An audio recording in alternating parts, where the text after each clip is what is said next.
Gauri വിറയ്ക്കുന്ന കൈകളോടെ phone എടുത്തു. ചെവിയിൽ പതിയെ ചേർക്കുമ്പോൾ ആ ശബ്ദം കേൾക്കാൻ അവൾ ആഗ്രഹിച്ചിരുന്നില്ല. എന്തോ വെറുപ്പ് തോന്നുന്നത് പോലെ. ഹലോ ഗൗരി. അരുണിൻ്റെ ശബ്ദം അവളുടെ കാതുകളിൽ കുളിർമഴയായി പെയ്തിരുന്ന ഗൗരിയല്ല താനിന്ന് എന്ന് അവൾ നിരാശയോടെ ഓർത്തു. പകരം തീക്കനലായി മാറുന്നത് പോലെ. എന്തിനാ വിളിച്ചത്? എല്ലാം കഴിഞ്ഞു, ജീവൻ മാത്രം ബാക്കിയുണ്ട്. ഗൗരിയുടെ മനസ്സ് മരിച്ചുപോയി ഇന്നലെ. ഗൗരി, നിനക്കെന്നോട് ദേഷ്യമാണെന്നറിയാം, പക്ഷെ എൻ്റെ ഭാഗം കേൾക്കാൻ. എനിക്കൊന്നും കേൾക്കണ്ട അരുണേട്ടാ. എല്ലാം കഴിഞ്ഞു. ആഗ്രഹങ്ങളും സ്വപ്നങ്ങളും എല്ലാം അവസാനിച്ചു. മരിക്കാൻ പോലും അവകാശമില്ലാതെ കഴിയാൻ ഞാനിവിടെ. ഇനി അരുണേട്ടൻ കൂടെ എന്നെ. ഗൗരി, എനിക്ക് സങ്കടമുണ്ട്, പക്ഷേ മതി അരുണേട്ടാ. ഇനി എന്നെ വിളിക്കരുത്. ഇനി മുതൽ ഞാൻ അരുൺ സാറിൻ്റെ സ്റ്റുഡൻറ്റ് മാത്രമാണ്. അങ്ങനെ കണ്ടാൽ മതി. ഗൗരി, നിനക്ക് അത്ര പെട്ടെന്ന് എന്നെ മറക്കാൻ കഴിയുമോ? ശരി sir, good bye. Gauri phone cut ചെയ്തു. പക്ഷേ അടുത്ത നിമിഷം തന്നെ അരുൺ വീണ്ടും വിളിച്ചു. എന്നാൽ ഗൗരി ഫോൺ ഓഫ് ചെയ്തു വെച്ചു. ഗൗരി ബെഡിലിരുന്ന് കരഞ്ഞിരുന്നു. അരുണിൻ്റെ ശബ്ദത്തിലുണ്ടായിരുന്ന സങ്കടം, നിരാശയെല്ലാം താൻ തിരിച്ചറിഞ്ഞു. എന്നിട്ടും വിധി. ഗൗരി കണ്ണുകൾ തുടച്ചു. അവൾ അടുക്കളയിൽ കയറി ഉച്ചയ്ക്കുള്ള ഭക്ഷണം റെഡിയാക്കി. ജോലി ചെയ്യുമ്പോഴെല്ലാം മനസ്സിൽ രണ്ട് മുഖങ്ങൾ മാത്രമായിരുന്നു, രുദ്ര, അരുൺ. അവർക്കിടയിൽ സംഘർഷം നിറഞ്ഞ മനസ്സോടെ ഗൗരി ഉരുകി. കോളിംഗ് ബെല്ലടിച്ചപ്പോൾ ഗൗരി വാതിൽ തുറന്നു. രുക്മണിയായിരുന്നു. ഒപ്പം ഒറ്റയ്ക്കായിരുന്നു. അവരകത്ത് കയറി സോഫയിലിരുന്നു. അവളെയും അവിടെ പിടിച്ചിരുത്തി. ഒറ്റയ്ക്കിരുന്ന് മുഷിഞ്ഞു? ഏയ് ഇല്ല, ഞാൻ മോളോട് ഒറ്റയ്ക്കൊന്ന് സംസാരിക്കാനാണ് ഞാൻ വന്നത്. മോൾക്ക് ദേവിനോട് ദേഷ്യമാണെന്നറിയാം. മാറാൻ സമയമെടുക്കുമെന്നും അറിയാം. മകനെ സ്നേഹിക്കണമെന്ന് യാചിക്കാൻ വന്ന അമ്മയെ ഗൗരി അവരെ കണ്ടുള്ളൂ. അവൾ ചിരിച്ചുകൊണ്ട് എല്ലാം കേട്ടു. അവൻ പാവാണ് മോളെ. കുറച്ചു നാളായിട്ടുള്ളൂ ഇങ്ങനെയൊക്കെ. അവൻ്റെ കൂട്ടാണ് തല്ലിനും വഴക്കിനുമെല്ലാം കാരണം എന്ന് തന്നെയാണ് ഞങ്ങൾ കരുതിയത്. പക്ഷേ അവൻ്റെ മനസ്സിൽ എന്തോ ഒന്നുണ്ട്. ഞങ്ങളിൽ നിന്നെല്ലാം അവൻ അകന്നു പോകുന്നു. ഒറ്റയ്ക്കൊരു ജീവിതം. പക്ഷെ കുറച്ച് നാളുകൾക്ക് ശേഷം അവൻ മനസ്സറിഞ്ഞു ചിരിച്ചത് ഇന്നലെയാണ്. ഈ അമ്മ കണ്ടത് ആ മനസ്സിലെ സന്തോഷം. ഗൗരിക്ക് കേൾക്കാൻ ഒട്ടും താല്പര്യമുണ്ടായിരുന്നില്ല. കാരണം രുദ്രനെ അവൾ അത്രയും വെറുത്തിരുന്നു. എങ്കിലും രുക്മണിയോടുള്ള ബഹുമാനം കൊണ്ട് അവളെല്ലാം കേൾക്കുന്നത് പോലെയിരുന്നു. അവനെ സ്നേഹിക്കണമെന്ന് ഈ അമ്മ പറയില്ല.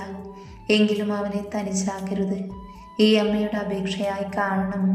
എൻ്റെ കുട്ടി വീണ്ടും തനിച്ചായ ഈ അമ്മ തകർന്നു പോകും. രുക്മണി കരഞ്ഞുകൊണ്ട് അവരുടെ രണ്ട് കൈകളും കൂട്ടിപ്പിടിച്ചു. അവൾക്കെന്തോ ആ സങ്കടം കണ്ട് സങ്കടം തോന്നി. സ്വന്തം മകൻ അത്രയും സ്നേഹിക്കുന്ന അമ്മ. പക്ഷേ രുദ്ര എന്താണ് ഇവരിൽ നിന്നും ഒറ്റപ്പെട്ടു നിൽക്കുന്നത് എന്നോർത്തുപോയി അവൾ. ഗൗരി അവരെ സമാധാനിപ്പിച്ചു. അമ്മ കരയല്ലേ. രുക്മണി കണ്ണുകൾ തുടച്ചു. പുഞ്ചിരിച്ചുകൊണ്ട് അവളുടെ തലയിൽ തലോടി. അച്ഛൻ വരുന്നതിന് മുന്നേ എത്തണം. ഞാൻ ഡ്രൈവറെ കൂട്ടി പോന്നതാ. പിന്നെ നാളെ രാവിലെ നേരത്തെ അങ്ങോട്ട് വരണം. തറവാട് കണ്ടില്ലല്ലോ മോള്. ദേവനോട് പറയണം. അമ്മ ഇറങ്ങട്ടെ. ഭക്ഷണം കഴിച്ച് പോവാം അമ്മേ. വേണ്ട, കാർത്തിയും ഏട്ടനും എല്ലാം എത്തും ഇപ്പോൾ. ബാമ ഒറ്റയ്ക്കല്ലേ, പോട്ടെ. അമ്മ കുറച്ച് ദിവസം നിൽക്കാൻ വരാം. അവർ അവളുടെ നെറ്റിയിൽ ചുംബിച്ചുകൊണ്ട് എഴുന്നേറ്റു. അവരുടെ കാർ ദൂരെ അകലുന്നതും നോക്കി ഗൗരി നിന്നു. തിരിഞ്ഞു വാതിലടക്കാൻ തുടങ്ങുമ്പോഴായിരുന്നു രുദ്ര വരുന്നത് കണ്ടത്. ഗൗരി വാതിലടക്കാതെ മുറിയിൽ വന്നിരുന്നു. അവൻ വരുന്നത് മനസ്സിലായതും ഫോണിൽ നോക്കിയിരുന്നു. രുദ്ര മുറിയിലെത്തി ഗൗരിയെ ഒന്ന് നോക്കി. പിന്നെ ബാത്റൂമിലേക്ക് കയറിപ്പോയി. തിരിച്ചു വരുമ്പോഴും ഗൗരി അതേ ഇരിപ്പ് തന്നെയായിരുന്നു. എന്തിനാ അമ്മ വന്നത്? തറവാട്ടിലേക്ക് ചെല്ലാൻ പറയാൻ. ഗൗരി അവനെ നോക്കാതെ തന്നെ പറഞ്ഞു. രുദ്ര മുറിയിൽ നിന്നും ഇറങ്ങിപ്പോയി. ഗൗരിയുടെ മനസ്സിൽ അരുണിൻ്റെ ഓർമ്മകൾ തിങ്ങി നിറഞ്ഞു. അരുണിൻ്റെ കൂടെയാണെങ്കിൽ ഇപ്പോൾ താൻ എത്ര സന്തോഷത്തോടെ ഇരിക്കുന്ന സമയമാവും. അവൾ ചുമരിൽ തലവെച്ച് ചാരിയിരുന്ന് അങ്ങനെ ഉറങ്ങിപ്പോയി. ഗൗരി ഉണരുമ്പോൾ ബെഡിൽ കിടക്കുകയായിരുന്നു. അവൾ ഞെട്ടി എഴുന്നേറ്റു. മുറിയിൽ രുദ്രുണ്ടായിരുന്നില്ല. രാത്രി ആവാറായി എന്ന് അവൾക്ക് മനസ്സിലായി. ഗൗരി എഴുന്നേറ്റ് പുറത്തുപോയി. കുറച്ചു നേരം മുറ്റത്ത് നിന്നു. വലിയ വീടല്ലെങ്കിലും എടുപ്പ് തോന്നിക്കുന്ന വീടായിരുന്നു അത്. മാത്രമല്ല മുറ്റം നിറയെ പൂക്കളും ഒപ്പം കായലിൻ്റെ ഭംഗിയും. അപ്പോഴാണ് ഗൗരി വീടിൻ്റെ ഒരു ഭാഗം ശ്രദ്ധിച്ചത്.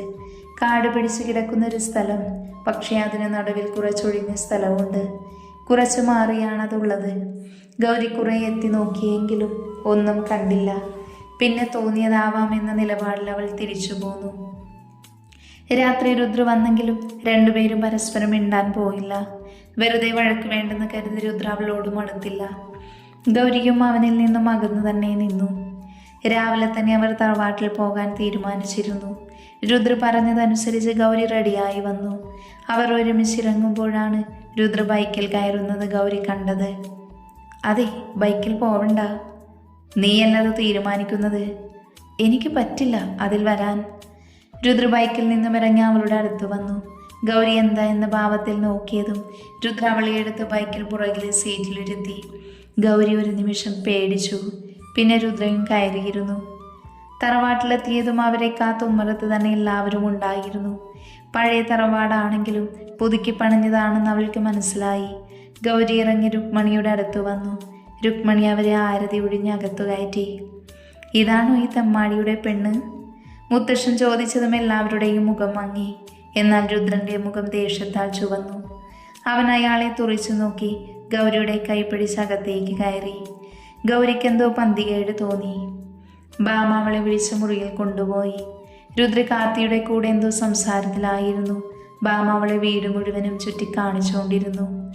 ഇത്രയും വലിയ വീട്ടിൽ നിങ്ങൾ മാത്രം എങ്ങനെ? കുറേ പേരുണ്ടായിരുന്നു അത്രേ. തറവാട് ക്ഷയിച്ചപ്പോൾ എല്ലാം പോയി. പിന്നെ അച്ഛൻ്റെ അധ്വാനം കൊണ്ട് മാത്രമാണ് ഈ കാണുന്നതെല്ലാം. ഒപ്പം ദേവേട്ടനെയും പിന്തുണയും. ബാമ അവരെ പറ്റിയെല്ലാം വാദവരാതെ സംസാരിച്ചുകൊണ്ടിരുന്നു. എന്നാൽ രുദ്രനെ പറ്റി മാത്രം അധികമൊന്നും പറഞ്ഞില്ല. അല്ല, കാർത്തിയുടെ ഏട്ടൻ മാത്രം എന്താ ഇത്രയും നാൾ വിവാഹം കഴിക്കാത്തേ? ഞാനിവിടെ വന്നിട്ട് 1 വർഷമാകുന്നതേ ഉള്ളൂ. ഞങ്ങളുടെ വിവാഹം നടത്തി തന്നത് ദേവേട്ടനാണ്. മുത്തശ്ശൻ ജാതി പ്രശ്നം പറഞ്ഞ് സമ്മതിച്ചില്ല. പക്ഷേ ദേവേട്ടൻ കാർത്തിയേട്ടനെയും കൊണ്ട് എന്നെ വിളിച്ചിറക്കി രജിസ്റ്റർ മാരേജ് ചെയ്യിപ്പിച്ചു. ഓ, അന്ന് മുതലേ ഉണ്ടോ ഈ സ്വഭാവം? അന്നൊക്കെ ഏട്ടൻ തല്ലിനൊക്കെ പോകുമെങ്കിലും ഇങ്ങനെയായിരുന്നില്ല. ഇടയ്ക്ക് വെച്ചാണ് തല്ലിനും വഴക്കിനും മാത്രം പോയി തുടങ്ങിയത്. ബിസിനസ് ഒന്നും നോക്കാതെ. ദേവേട്ടൻ എന്തോ ഇങ്ങോട്ടൊന്നും വരില്ല. അങ്ങനെ ആയി മാറി. ബാമയുടെ അടുത്തുനിന്നും രുദ്രനെ കുറിച്ചൊന്നും അവൾക്കറിയാൻ കഴിഞ്ഞില്ല.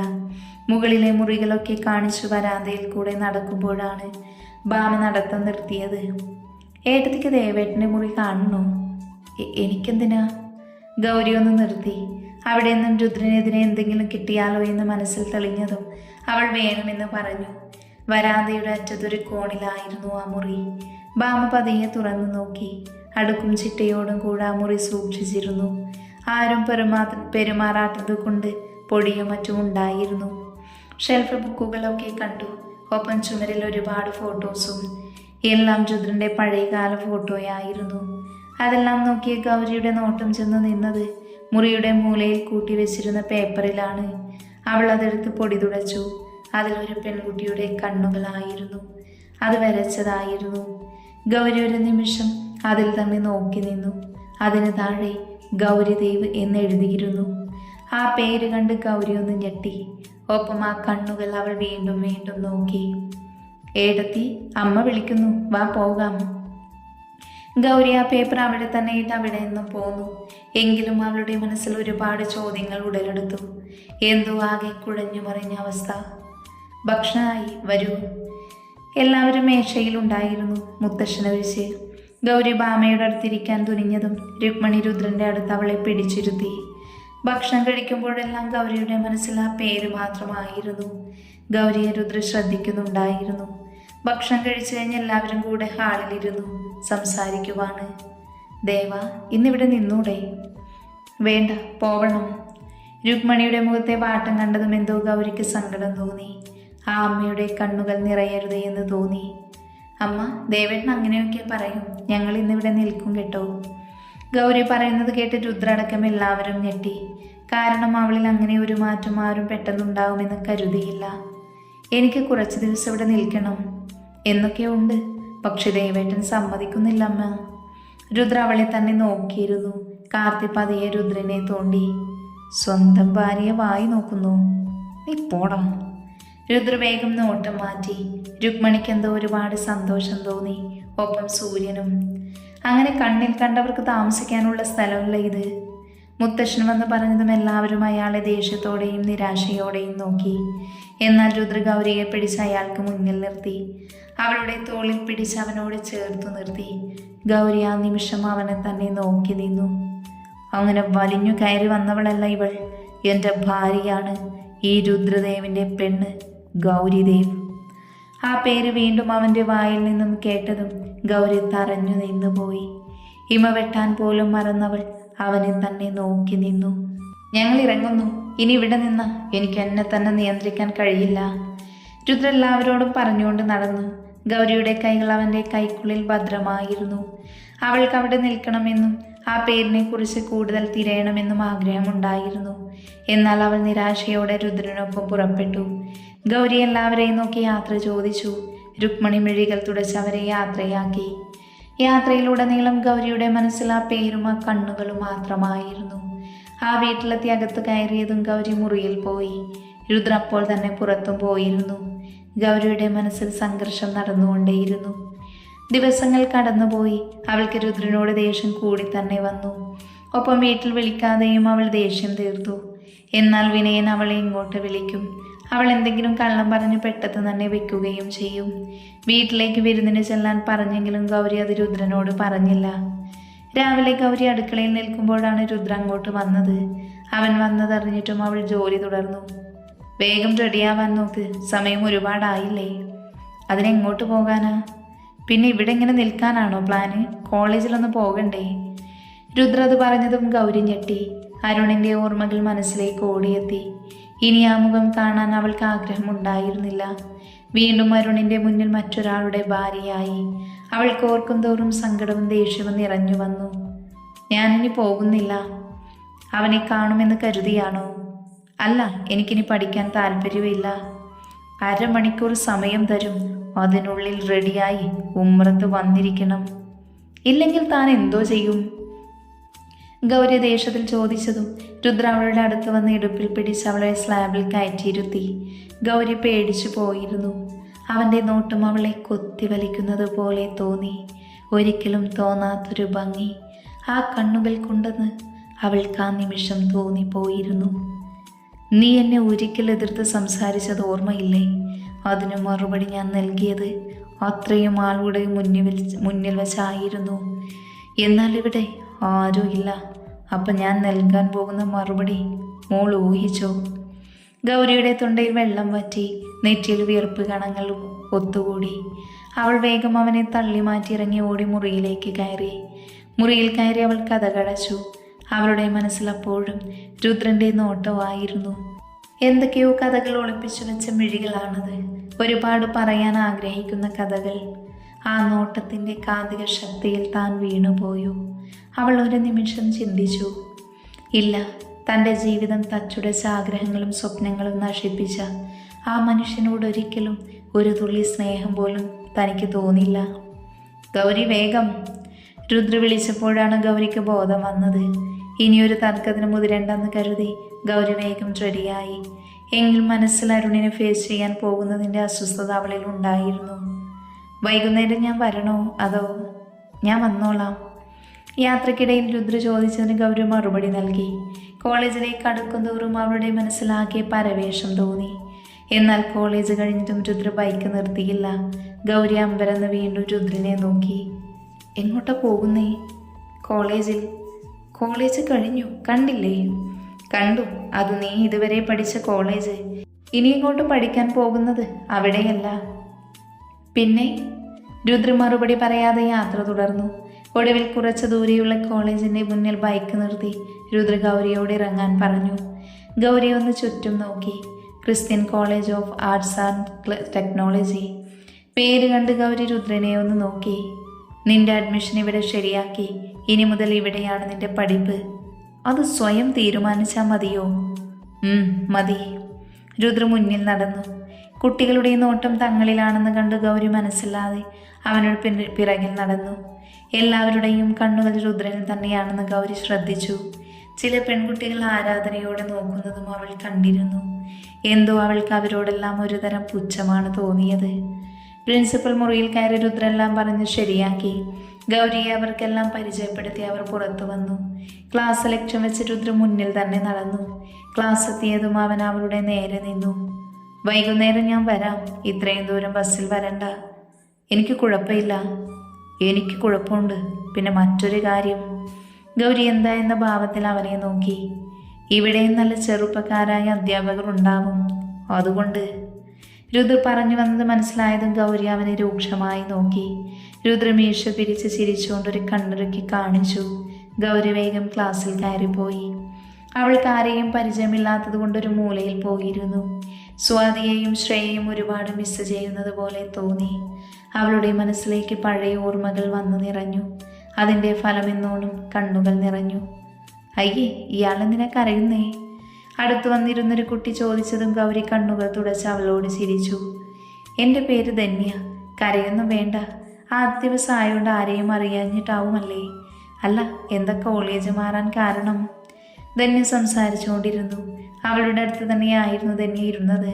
എന്തോ ഗൗരിക്ക് ധന്യയോട് പ്രത്യേക അടുപ്പം തോന്നി. അയ്യോ, പേര് ചോദിക്കാൻ മറന്നു. എന്താ പേര്? ഗൗരി. ഗൗരി ഒന്ന് നിർത്തി. ആ പേര് നാവിൽ വന്നു പോയത് എങ്ങനെയെന്ന് ഓർത്തു. പിന്നെ അത് മറച്ച് ചിരിച്ചുകൊണ്ട് പറഞ്ഞു, ഗൗരി. സസ്പെൻഷൻ കിട്ടിയതാണോ? സാധാരണ അങ്ങനെയല്ലേ കോളേജ് മാറൂ. പക്ഷെ ഇയാളെ കണ്ടിട്ട് അങ്ങനെ തോന്നുന്നില്ല. അല്ല, ഞാൻ കല്യാണം കഴിഞ്ഞപ്പോൾ ദൂരം കൂടുതലായതുകൊണ്ട് മാറിയതാ. ഗൗരി ഉള്ളിലെ വിഷമങ്ങളെല്ലാം മറച്ചു വെച്ച് സംസാരിച്ചു. ധന്യയുമായി അവൾ പെട്ടെന്ന് തന്നെ കൂട്ടായി. ധന്യ ഒരുപാട് സംസാരിക്കുന്ന കുട്ടിയായിരുന്നു. ഗൗരിക്ക് ഒരു നിമിഷം പോലും ചിന്തിച്ചിരിക്കാൻ സമയം പോലും അവൾ കൊടുത്തില്ല എന്ന് വേണം പറയാൻ. വൈകുന്നേരം രുദ്ര വന്ന് ഗൗരിയെ കൂട്ടി. ഇടയ്ക്ക് വെച്ച് ടൗണിൽ ഇറങ്ങിയൊരു കൂൾ ബാറിൽ കയറി അവർ. ഗൗരിക്കൊട്ടും താല്പര്യമില്ലെങ്കിലും രുദ്രനെ പേടിച്ചൊന്നും പറഞ്ഞില്ല. ഓർഡർ കൊടുത്തിരിക്കുമ്പോഴാണ് രുദ്രന് ഫോൺ വന്നത്. അവൻ ഫോൺ എടുത്ത് കുറച്ച് മാറി നിന്നു. ജ്യൂസ് കൊണ്ടുവന്ന പയ്യൻ അവളെ തന്നെ നോക്കി നിന്നു. ഗൗരി അവൻ്റെ നോട്ടം കണ്ട് പേടിച്ചു. ഗൗരി രുദ്രനെ നോക്കിയപ്പോൾ അവിടെയൊന്നും കണ്ടില്ല. അവൾ ചുറ്റും നോക്കി. അധികം ആരുമില്ല.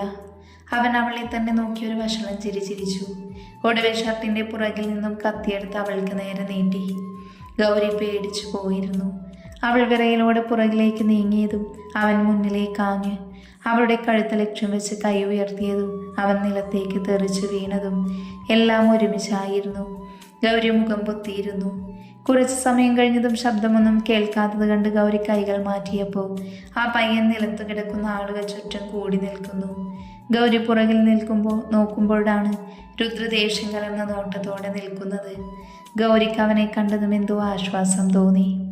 ഒരു നിമിഷം പോലും ചിന്തിക്കാതെ അവൾ അവൻ്റെ നെഞ്ചിലേക്ക് പാഞ്ഞു. രുദ്ര കൈകൾ കൊണ്ട് അവളെ പൊതിഞ്ഞു പിടിച്ചു. ആ സമയം ആ നെഞ്ചിലാണ് തനിക്ക് കൂടുതൽ സുരക്ഷിതത്വം എന്ന് അവൾക്ക് തോന്നി. അവിടെ വെറുപ്പോ ദേഷ്യമോ ഒന്നും ഉണ്ടായിരുന്നില്ല. മറിച്ച് പേടിയില്ലാതെ തനിക്ക് ഒളിക്കാൻ ആ നെഞ്ചിനേക്കാൾ മറ്റൊരിടം വേറെ എവിടെയുമില്ലെന്ന് തോന്നി അവൾക്ക്. കുറച്ച് സമയത്തിനു ശേഷം ഗൗരിക്ക് ബോധം വന്നതും അവൾ അവനിൽ നിന്നും പിടിവിട്ടു. അവനെ നോക്കാതെ തന്നെ അവൾ മാറി നിന്നു. രുദ്ര അവളുടെ കൈ പിടിച്ച് അവിടെ നിന്നും ഇറങ്ങി. പോരുമ്പോൾ ഒരു തവണ കൂടെ ഗൗരി ആ പയ്യനെ ഒന്ന് നോക്കി. അവന് വേദന കൊണ്ട് നിലത്ത് കിടന്ന് പുളയുകയായിരുന്നു. ബൈക്കിൽ കയറിയിരുന്ന ഗൗരി തിരിഞ്ഞു നോക്കുമ്പോൾ അവൾ കണ്ടു അവൾക്ക് നേരെ നീളുന്ന ആ മിഴികളെ. കാറിലിരുന്ന് അവളെ തന്നെ നോക്കുന്ന അരുണിനെ. എന്നാൽ ഗൗരിയുടെ ശ്രദ്ധ പോയത് അരുണിരിക്കുന്ന കാറിലിരിക്കുന്ന ആളിലേക്കായിരുന്നു. ആ മുഖം അവളുടെ മനസ്സിൽ തെളിഞ്ഞു വന്നതും അവൾ അരുണിനെയും അയാളെയും മാറി മാറി നോക്കി. വീട്ടിലെത്തിയ ഗൗരി രുദ്ര പുറത്തു പോകാൻ വേണ്ടി കാത്തിരുന്നു.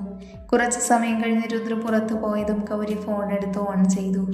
അരുണിൻ്റെ നമ്പർ എടുത്ത് അവൾ വിളിച്ചു. എന്തോ ആ സമയം അവൾക്ക് വെപ്രാളമോ ഒന്നും തോന്നിയില്ല. ഗൗരി, എനിക്കുറപ്പുണ്ടായിരുന്നു നിനക്ക് ഞാനില്ലാതെ കഴിയില്ല എന്ന്. ഞാൻ കാത്തിരിക്കുകയായിരുന്നു. സർ, എനിക്കൊരു കാര്യം അറിയണം. എൻ്റെ നേരെ കത്തിയുമായി വന്ന അവനെ പറഞ്ഞയച്ചത് സാറാണോ? മറുപടി കിട്ടാതെ വന്നതും ഗൗരി ചോദ്യം വീണ്ടും ആവർത്തിച്ചു. അതെ, ഞാൻ തന്നെയാണ്. പക്ഷേ അത് നിന്റെ നേരെ ആയിരുന്നില്ല ഗൗരി, അവന് നേരെ ആയിരുന്നു. നമ്മളെ തമ്മിൽ അകറ്റിയ ആ പന്ന മോൻ്റെ നേരെ. അവൻ്റെ ജീവൻ എടുക്കാൻ വേണ്ടിയായിരുന്നു. അരുണിൻ്റെ വാക്കുകൾ കേട്ട് ഗൗരിക്ക് അരോചകം തോന്നി. ഒരിക്കൽ പോലും അരുൺ ഇത്തരം വാക്കുകൾ പറയുന്നത് അവൾ കേട്ടിരുന്നില്ല. അവൾക്കെന്തോ അത് കേട്ടപ്പോൾ ദേഷ്യം തോന്നി. സർ, നമുക്ക് ഒരുമിക്കാൻ കഴിയാതെ പോയി. അത് വിധിയാണ്. ഇനി അതിൻ്റെ പേരിൽ ജീവിതം നശിപ്പിക്കരുത്. എനിക്ക് നീയില്ലാതെ കഴിയില്ല ഗൗരി. ഓരോ നിമിഷവും ഞാൻ തള്ളി നീക്കുന്നത് എനിക്ക് മാത്രമേ അറിയൂ. അത്രയും സ്നേഹം ഉണ്ടായിരുന്നുവെങ്കിൽ സാറെന്താ അന്ന് വന്നില്ല? രുദ്ര ചതിയനും ദുഷ്ടനുമൊക്കെ തന്നെയാണ്. എങ്കിലും 1 മണിക്കൂറോളം സമയം നമുക്കിടയിൽ തന്നു. ആ സമയം സാർ എവിടെ പോയി? ഒന്ന് വന്നിരുന്നുവെങ്കിൽ, അല്ലെങ്കിൽ വിളിച്ചിരുന്നുവെങ്കിൽ ഞാൻ അയാൾക്ക് മുന്നിൽ തല ഉനിക്കേണ്ടി വരില്ലായിരുന്നു. ഗൗരി, നിനക്ക് സത്യം അറിയില്ല. ഞാനിപ്പോൾ ഏത് അവസ്ഥയിലാണെന്ന് നിനക്കറിയില്ല. ഞാനെല്ലാം പറയാം ഗൗരി. നമ്മളെ തമ്മിൽ അകറ്റിയത് മനഃപൂർവ്വമാണ്. രുദ്രദേവ് നടത്തിയൊരു നാടകം. അരുൺ വന്ന് പറയുന്നതൊന്നും അവൾക്ക് വിശ്വാസം വന്നില്ല. രുദ്രനെ ഇഷ്ടമല്ലെങ്കിലും അവൾക്ക് അരുണിൻ്റെ വാക്കുകൾ അംഗീകരിക്കാൻ കഴിഞ്ഞില്ല. നാളെ വൈകുന്നേരം 5 മണിക്ക് നീ റെയിൽവേ സ്റ്റേഷനടുത്തുള്ള പാർക്കിൽ വാ. ഞാനെല്ലാം നിന്നോട് പറയാം. പറ്റില്ല എനിക്ക് വരാൻ. ഞാൻ കാത്തിരിക്കും. നീ വന്നില്ല എങ്കിൽ പിന്നെ നീ എന്നെ കാണില്ല ഗൗരി. അടുത്ത ദിവസത്തെ ഒരു പത്രപേജിലാവും നീ എന്നെ കാണുക. അത് പറഞ്ഞ് അരുൺ ഫോൺ കട്ട് ചെയ്തു. ഗൗരി കുഴഞ്ഞുകൊണ്ട് ബെഡിലിരുന്നു. എന്ത് ചെയ്യണമെന്നറിയാതെ. രുദ്ര അറിയാതെ ഒരിക്കലും തനിക്ക് പോകാൻ കഴിയില്ല എന്ന് അവൾക്ക് ഉറപ്പായിരുന്നു. പിന്നെ ഒരു വഴിയും തെളിഞ്ഞില്ല. കോളിംഗ് ബെല്ലടിക്കുന്നത് കേട്ട് ഗൗരി ചെല്ലുമ്പോൾ കാർത്തിയായിരുന്നു. അവൾ അവനെ അകത്തേക്ക് ക്ഷണിച്ചു. ഏട്ടൻ വിളിച്ചു പറഞ്ഞ് ഏട്ടത്തിയെ വീട്ടിൽ കൊണ്ടുപോകാൻ. അപ്പോൾ എവിടെ പോയി? അപ്പം പറഞ്ഞില്ലേ, എന്തോ ആവശ്യമുണ്ടെന്ന് പറഞ്ഞ് ഒരിടം വരെ പോയി. അങ്ങനെയാണ് പറഞ്ഞത്, സ്ഥലം പറഞ്ഞില്ല. ഞാൻ കരുതി ഏട്ടത്തി അറിഞ്ഞു കാണുമെന്ന്. എപ്പോൾ വരും? അറിയില്ല, ഇടയ്ക്കുള്ളതാണ് ഈ യാത്ര. ഗൗരിക്കെന്തോ സങ്കടം തോന്നി. ഒന്നും പറഞ്ഞതുപോലുമില്ലല്ലോ എന്നോർത്ത്. പിന്നെ എന്തിനാ പറയുന്നതെന്ന് ചിന്തിച്ചു അവൾ സ്വയം ആശ്വസിച്ചു. കാർത്തിയുടെ കൂടെ കുറച്ച് സാധനങ്ങൾ എടുത്ത് അവൾ ഇറങ്ങി. തറവാട്ടിലെത്തി ഗൗരി കയറുമ്പോൾ മുത്തശ്ശൻ്റെ മുഖം അവൾ മനഃപൂർവ്വം കണ്ടില്ലെന്ന് നടിച്ചു. രുക്മണി അവളെ സ്നേഹം കൊണ്ട് പൊതിഞ്ഞു. രാത്രി ഗൗരിയുടെ കൂടെ ഭാമ കിടന്നു. ഇത്രയും ദിവസം വഴക്കും ദേഷ്യവുമാണെങ്കിൽ കൂടി അടുത്തുള്ള കിടന്നിരുന്ന ആളിന്നില്ല എന്നോർത്തപ്പോൾ അവൾക്ക് എന്തോ പോലെ തോന്നി. ഇത്ര സമയമായിട്ടും ഒന്ന് വിളിക്കാൻ പോലും തോന്നിയില്ലല്ലോ എന്ന് കരുതി അവൾക്ക് ഉറക്കം നഷ്ടപ്പെട്ടു. അവൾ എഴുന്നേറ്റ് മുറിയിലെ ജനലോരം പോയി നിന്നു. അവളുടെ മുഖത്തേക്ക് നീളുന്ന നിലാവിൽ അവൾക്ക് രുദ്രന്റെ മുഖം തെളിയുന്നത് പോലെ തോന്നി. എന്താ തൻ്റെ മനസ്സിൽ ഇങ്ങനെയൊക്കെ എന്ന് അവൾക്ക് തന്നെ മനസ്സിലായില്ല. അവളെല്ലാം മറന്നു കളഞ്ഞ് വീണ്ടും വന്ന് കിടന്നു. എങ്ങനെ കിടന്നിട്ടും ഉറക്കം അവളെ തിരിഞ്ഞു നോക്കിയില്ല. എന്താ ദേവേട്ടനില്ലാഞ്ഞിട്ട് ഉറക്കം വന്നില്ലേ? ഭാമ കണ്ണുകൾ തുറന്ന് പതിയെ ചോദിച്ചു. പിന്നെ നിന്റെ ദേവേട്ടനോർത്തിരിക്കലല്ലേ എൻ്റെ പണി. എനിക്ക് നാളെ എക്സാം ഉണ്ട്, അതോർത്ത് ഉറക്കം പോയി. കള്ളം പറയില്ലേ ഏട്ടത്തി. മനസ്സിൽ സ്നേഹം ഒളിപ്പിച്ചു വെച്ച് അറിയില്ല എന്ന് കരുതിയോ? നീ വെറുതെ ഓരോന്നും പറയില്ലേ ഭാമേ, ഉറങ്ങാൻ നോക്ക്. ഭാമയുടെ വാക്കുകൾക്ക് എന്തോ അർത്ഥമുള്ളതുപോലെ തോന്നി ഗൗരിക്ക്. അവൾ രുദ്രനെ കുറിച്ചോർത്ത് ഉറക്കത്തിലേക്ക് വീണു. അന്ന് അവളെ കോളേജിലാക്കിയത് കാർത്തിയായിരുന്നു. രുക്മണി കൊടുത്ത് ഭക്ഷണം കഴിച്ച് അവളെ അവർ സ്നേഹത്തോടെ യാത്രയാക്കി. ഉച്ചയ്ക്ക് ശേഷം കോളേജിൽ സമരമായതുകൊണ്ട് ഗൗരി ഓട്ടോ പിടിച്ച് തറവാട്ടിൽ തന്നെ വന്നു. വീട്ടിലെത്തി മുറിയിലിരിക്കുമ്പോഴാണ് ഗൗരിക്ക് രുദ്രന്റെ മുറിയിലേക്ക് പോയാലോ എന്ന ചിന്ത വന്നത്. പിന്നെ ഒന്നും നോക്കാതെ അവൾ മുകളിലേക്ക് നടന്നു. മുറിയിൽ കയറി ഷെൽഫിലെല്ലാം പരതി. എന്നാൽ അവൾ പ്രതീക്ഷിച്ചതൊന്നും അവിടെ ഉണ്ടായിരുന്നില്ല. നിരാശയോടെ ബെഡിലിരുന്ന് അവൾ ചുറ്റും നോക്കി. അപ്പോഴാണ് അവളുടെ കണ്ണിൽ അത് കണ്ടത്. ഷെൽഫിലെ ബുക്കുകൾക്ക് പുറകിലായി ഒരു ചെറിയ കൂട് പോലെ.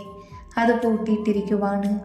താക്കോൽ അവിടെ എവിടെയെങ്കിലും കാണുമോ എന്ന് കരുതി ഗൗരി തപ്പി നോക്കി. അവിടെയൊന്നും ഉണ്ടായിരുന്നില്ല. പൂട്ട് പൊട്ടിക്കാനും അവൾ കുറെ ശ്രമിച്ചു. എന്നാൽ അതും വിഫലമായി.